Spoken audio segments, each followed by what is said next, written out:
Well, hey garden friends, it's Destry. Welcome back to my Oregon yard. Today we're going to be tackling this Japanese maple tree. This is going to be its about 5th season in the ground, so it's starting to be a more mature Japanese maple. And today I really want to get in here and do some strategic pruning to really shape up this tree and keep it healthy. So if you're new here, hey, I'm Destry. I like to do what I call yardening, and today's task is going to be this Japanese maple. So this will actually be the second video that I've made about working with Japanese maples. I will link the first video for you, and in that video I go more over like the propagation of them, taking cuttings and also propagating by seed. And so, but today's video is really going to focus on just the pruning. It's that time of season for me here in the Pacific Northwest where it's time for me to get in here and do some pruning of some of my more woody shrubs. So with that in mind, I've been taking a look at this Japanese maple and really studying the structure of it. So I wanted to go over today kind of my methodology, my thinking for pruning up this maple tree. So the first thing I'm going to do is look for anything dead, diseased, or damaged. Those are typically what they call the 3 Ds. And I'm also going to be looking for any crossing branches, any branches that are more spindly or just not the particularly main branches of the tree. I'm also going to be opening it up and continuing to work on the shape of the tree. Now, again, I've pruned it for many seasons now, and what I'm trying to go for is a base shape. And so far I've been really happy with the decisions I've made pruning it, but I can see this year, every year I go in and do a little bit.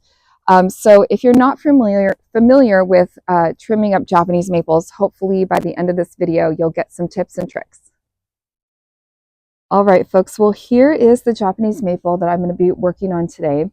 So you can see here at the bottom, the vase shape that I've tried to strive for. You can see it has about 4 main leaders, and then each of those ones of those branches off into a V shape. When I'm teaching drawing trees to my high schoolers, I talk about how trees a lot of times are V's and Y's.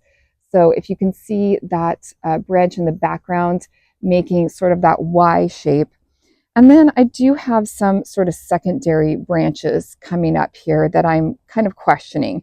So there's this branch here, which comes out more, horizontally and then out to this direction. But I do like the way that this is coming this direction, but I'm kind of questioning that branch. I'm not in love with the shape of it. Then we have areas like this. So you can see there's a main branch coming out here, but then right in here, very close to it, there's another branch that you can see is a little bit crowding that interior space of the tree. And one of the things I picked up in that recent video that I watched was that the trees need light inside these bigger branches. They need that light to be able to filter through in order to keep the interior of the tree healthy. So that really gets me thinking about, what branches I'm going to be keeping and which ones it might be time to lose. So also this kind of branch that comes this way, these two are really getting out into the pathway. So that's one thing to think about too, is like your space. So you can see how far out that one's reaching. So again, I need to make the decision, do I move maybe this border out a little bit to accommodate the room of that tree, or do I, go ahead and trim some of this back? I don't want to have a tree right in, the headspace of someone trying to walk, that person mainly being me. So it's time, things to think about when you're trimming. And then of course, there's just a lot of these sort of little, more spindly branches. Again, these are growing to the interior of the tree. And here, this one I might leave, but again, then you can see there's 3 main branches there. So that one there to the right, that's one that I could probably eliminate. And then what I would not want to do is try to top this tree, right? It's getting pretty tall, but what I can work on is opening up the structure of these interior branches. So here's a really good example of crossing. So you can see these 2 branches are crossing each other here. So I really need to make a decision of which one of those 2 is going to stay. stay here. Again, I could eliminate this one altogether, and that would sort of solve my problem of this sticking out into the pathway. And then I could leave this lower one, or again, I could eliminate that as well. So, but that's a really good example of crossing branches right through there. And then the top part of the tree, again, I really like the bigger branching up here. I'm not going to be messing with the top of the tree or trying to like do anything there, but I am going to look at the tree from all angles. So I would say before you start this process, number one is just to look at the structure of the tree, look at what it's doing, notice things, make note of things, and kind of get it at it from all angles. So coming back behind the tree here, I have to be a little careful, but looking at the structure here. So here's another part where this smaller branch is crossing this larger branch right here. And so again, do I make the decision probably to lose this smaller branch and leave this one here that's a little bit more established? So anyway, just look at it from all the way around. So as I'm going through this process, I'm going to try to give you a couple tips and tricks. Number one, use some sharp pruners. You really want some pruners that are nice and sharp. Here I'm using my Felco 2s. They were brand new, all oiled up, and it made the job really easy. Japanese maples naturally will grow into beautiful shapes. So the goal here is to guide the form, not force the form. So it's important to have some finesse.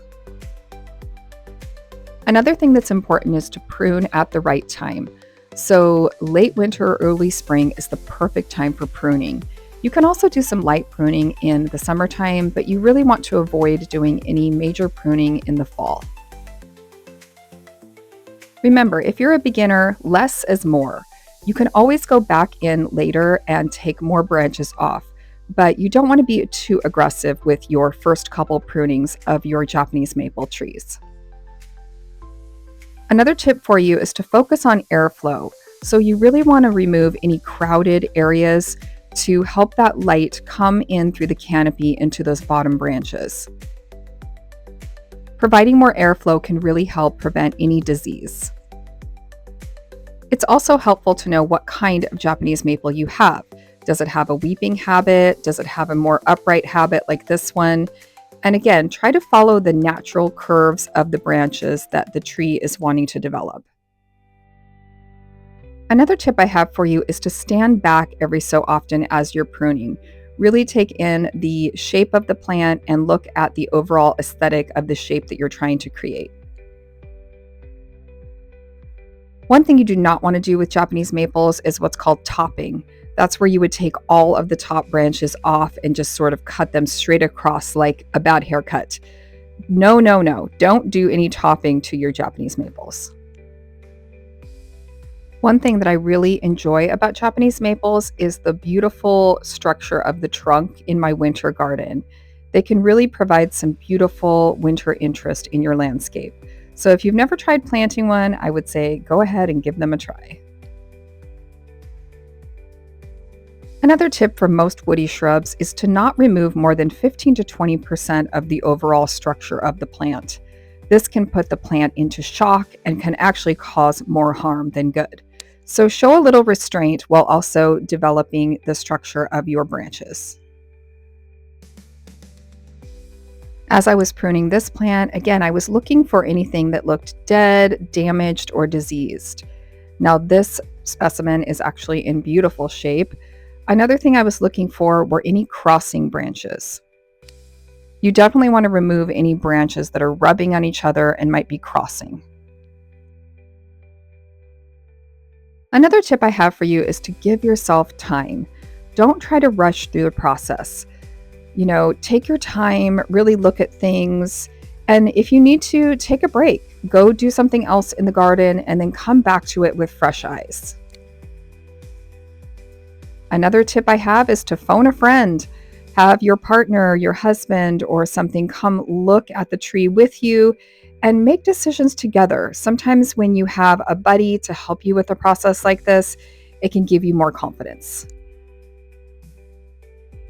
And the last tip I have for you is like anything else, practice makes perfect. So give yourself some grace. If it's the first time you've ever done this, you're going to get better at it. You're going to get more confident at it as you go. So tell me in the comments, have you ever pruned a Japanese maple? Let me know your tips for success.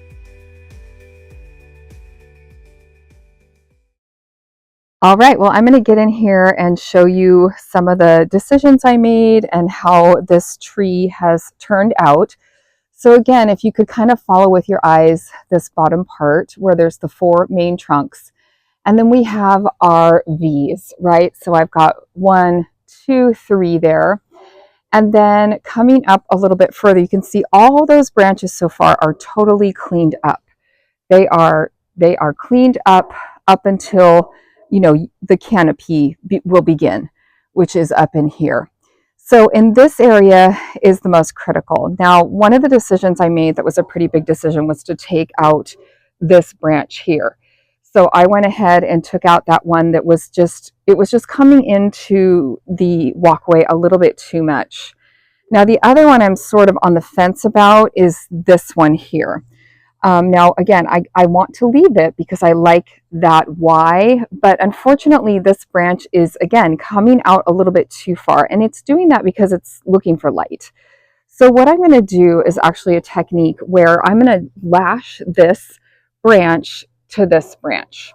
So what I'm going to be doing is just lifting this up a little bit and lashing that up. That will hopefully help the rest of this plant, instead of growing so far out, to start to grow up. So hopefully you can kind of see what I'm saying with that. Now, and again, this tree obviously will grow from the bottom as well. So eventually that Y will be up further, right? So thinking about the future, I actually really like this particular branch that's starting to come out here. Because it's just, I don't know, I just kind of like the way it's veering out. So that one I ended up leaving. This one here, you can see I've got my other Y, and then I have the main branch coming that way. This one splits into 4 here at the top. Again, that's fine, right? Once we're up to the top, here is one in the 3s, and then you can kind of see the structure. So right about at the same level throughout the whole tree is where I stopped sort of taking these, you know, smaller branches. And basically that's till, you know, as long as I kept it kind of even throughout the area where I kind of stopped pruning in a way, if that makes sense. So again, you can see the structure of the tree and the bark, which is the beauty of this tree, at least all winter and, you know, as it develops. But anyway, hopefully you can kind of see some of the decisions I made here and how this tree has really transformed. It's cleaned up. I am going to do that lashing process. Again, I can just kind of show you, but I'm just going to bring that up a little bit. And hopefully that will help this tree to just continue to be such a beautiful tree in my garden. So be sure to stick around at the end of this video for some other linked videos and playlists down here at the bottom that I think you might enjoy. And check the description for that other video I mentioned about working with Japanese maples. Thank you guys so much for watching and hanging out in the yard with me today. And if you need me, I'll be doing some gardening. I'll see you guys later. Bye.